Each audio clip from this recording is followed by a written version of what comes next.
C'est à 8 heures ce matin que les autorités ont commencé à vider la maison de Bernadette, située sur la colline du Mont Baduel, une construction estimée à plus de 250 000 euros. Je paye taxe foncière dans les 3 000 et quelques. Hier, j'ai reçu un papier. L'année dernière, j'ai payé 3 713. Et hier, j'ai reçu un papier 3 738.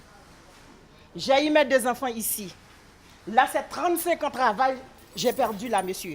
Maintenant, vu mon âge, je ne peux pas faire un crédit. Où j'y vais maintenant? Comment je vais faire pour vivre?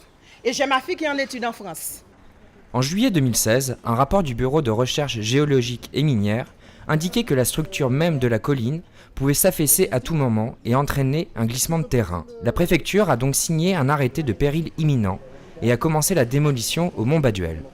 La question, c'est a-t-on la capacité de résoudre ce problème-là en même temps que les logements illégaux se construisent? Donc nous allons entamer un certain nombre d'actions.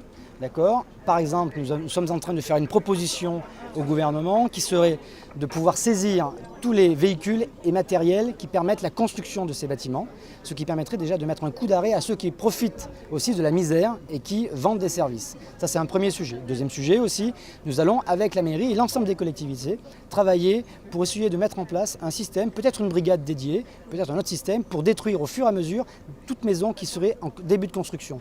Parce qu'il s'agirait d'un chantier et non pas d'un habitat. La maison de Bernadette sera démolie quelques heures plus tard, ainsi qu'une autre construction en contrebas. Selon la préfecture, ce sont une soixantaine de familles qui pourront être relogées pour une durée de 6 mois.